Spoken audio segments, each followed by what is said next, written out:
Jean-Paul Picard, merci. Peut-être avons-nous maintenant 2-3 minutes pour poser quelques questions, donc je vous donne la parole.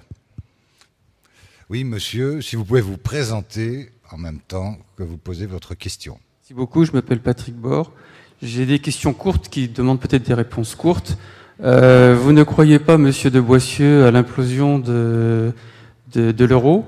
Est-ce que vous pourrez nous donner ne serait-ce qu'un seul scénario pour éviter cette implosion, dans la mesure où il y aurait plusieurs pays qui seraient débiteurs insolvables ? Monsieur de Deloitte, vous nous avez parlé de structures opaques. Est-ce que le problème n'est pas moins dans les structures opaques, les gens qui soit investissent en direct, soit leur prêtent tellement d'argent qu'il y a des effets de levier considérables ? Troisièmement, sur l'analyse des risques, est-ce que vous connaissez, vous, aujourd'hui, une seule classe d'actifs qui ne soit pas vraiment risquée, y compris prêtée aux États? Et concernant les gouvernances d'entreprise, est-ce que vous pensez qu'il faut renforcer le statut et les moyens des administrateurs? Merci. Christian. Merci. Sur l'implosion de l'euro, je vais dire un mot sur votre question, mais en amont, je vais reprendre ce que j'ai dit tout à l'heure. Je ne crois pas à ce scénario parce que je me dis que les pays concernés aujourd'hui, qui payent des primes de risque qui augmentent, la semaine dernière, je ne sais pas, ça change tous les jours, mais la semaine dernière, sur le 10 ans, le Bund allemand était à 3%, et l'État grec empruntait pratiquement 2 fois, à 5,70, c'est-à-dire payer une prime de risque de 2,70. La France, heureusement, est mieux jugée, mais elle a quand même une prime de risque par rapport à l'Allemagne sur le 10 ans entre 50 et 60 points de base. Alors sans parler, l'Espagne est montée à 1,20, etc. Donc c'est vrai que ça se tend à l'intérieur de la zone euro.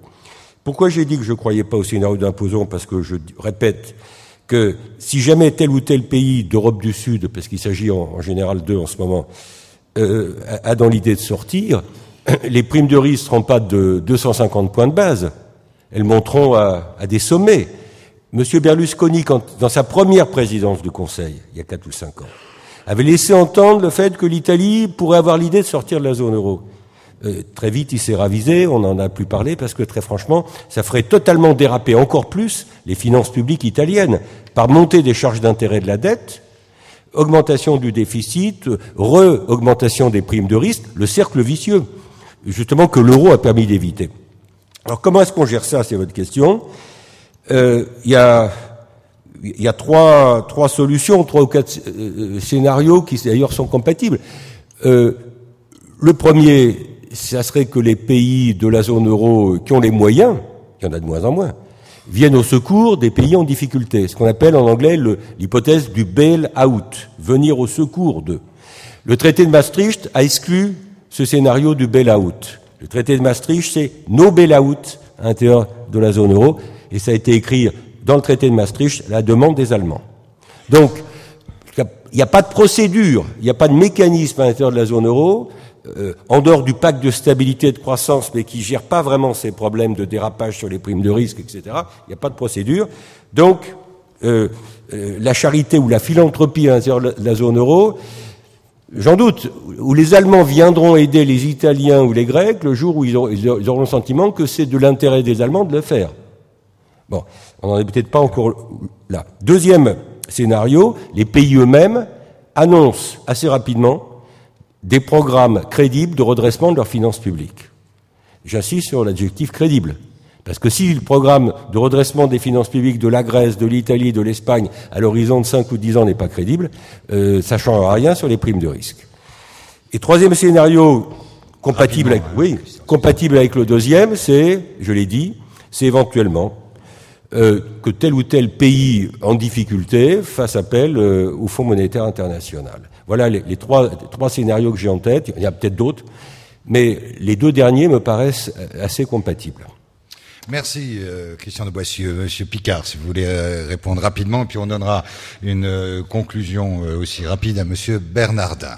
Oui, très rapidement. Oui, il doit y avoir une nouvelle réglementation sur les structures opaques. Cette nouvelle réglementation doit avoir pour objectif de renforcer la transparence financière des dites structures, doit permettre de mieux comprendre leur niveau d'endettement et les effets de levier. Cette transparence financière doit permettre de mieux comprendre les risques qui sont pris, notamment en matière d'instruments financiers. Et oui, il doit y avoir une gouvernance indépendante et forte dans ces structures dites opaques. En ce qui concerne les actifs, effectivement, il n'y a pas d'actifs sans risque, tout peut arriver. Simplement, les risques sont plus ou moins importants suivant les actifs.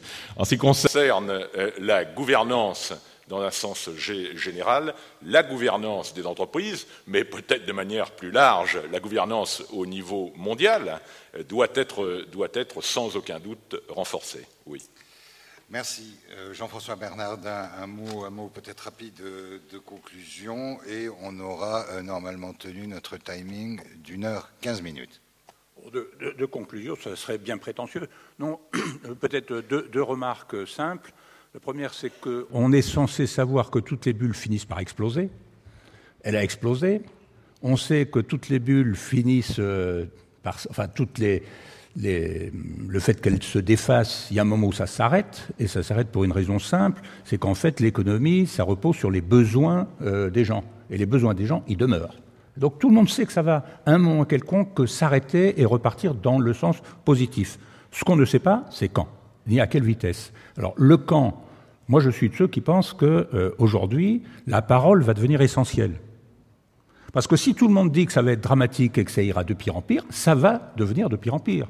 Pour une raison simple, si vous dites demain que l'immobilier va baisser, si tout le monde le dit, je vous jure que l'immobilier baisse. Pour une bonne raison, c'est que tout le monde va anticiper la baisse, personne ne va vendre et tout le monde va se refuser d'acheter en attendant que ça continue de rebaisser. Et donc nous allons arriver à un moment où je crois que le discours public, sans être irréaliste, doit devenir positif en disant oui, il y avait des excès, oui, la correction a eu lieu, mais imaginez que demain, aux États-Unis, ça commence à repartir, et les subprimes vont se retourner dans le bon sens. Ça veut dire que tout ce que les banques sont en train aujourd'hui de dévaluer pour redevenir positif plus ou moins vite. La deuxième remarque ou dernière que je souhaite faire, c'est de dire, par contre, ce que nous savons, c'est que ça ne reprendra jamais, et Dieu merci, à la vitesse où on a essayé de nous faire aller.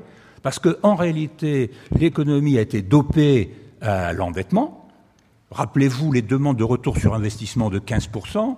Et ces 15% sur la durée, toute activité confondue, c'est totalement irréaliste. Ça peut être ponctuel sur une activité. L'économie mondiale, elle ne progresse grosso modo qu'à la vitesse de la croissance de la population multipliée par le progrès technologique. Alors t'entends, il y a des bons, mais sur la durée, sur 30 ans, 50 ans, 100 ans, voilà. Donc ça vous fait du 2% ou du 3% par an. Et l'idée que ça peut faire du 15%, c'est totalement irréaliste. Et donc, demain, je l'espère, nous reprendrons la croissance, mais nous la reprendrons à une vitesse compatible avec le fonctionnement de l'économie réelle. Et je vous jure que ce sera beaucoup moins douloureux pour tout le monde que les excès dans un sens qui sont compensés par des excès dans l'autre sens. Et les excès dans l'autre sens, c'est extrêmement douloureux pour tout le monde. Merci. Juste peut-être un tout petit mot quand j'entends vos derniers propos, notamment entre la part de la raison et la part de l'irrationnel, parce que on disait depuis des années que ce 15% de ROE était absurde.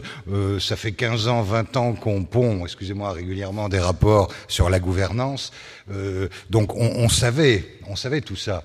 Ça n'a pas fondamentalement changé la donne. Alors voilà, peut-être juste un demi-mot, je dirais. Qu'est-ce qui fait qu'aujourd'hui on tiendra compte de ce principe de réalité qu'on a ignoré pendant 20 ans?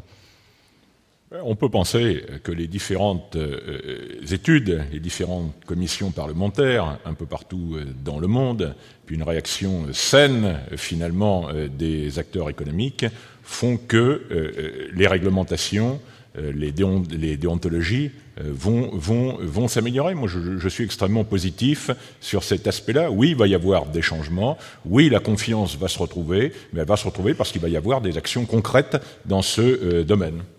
Merci pour cette conclusion positive. Et donc, nous cédons nos places à la prochaine table ronde sur la Chine.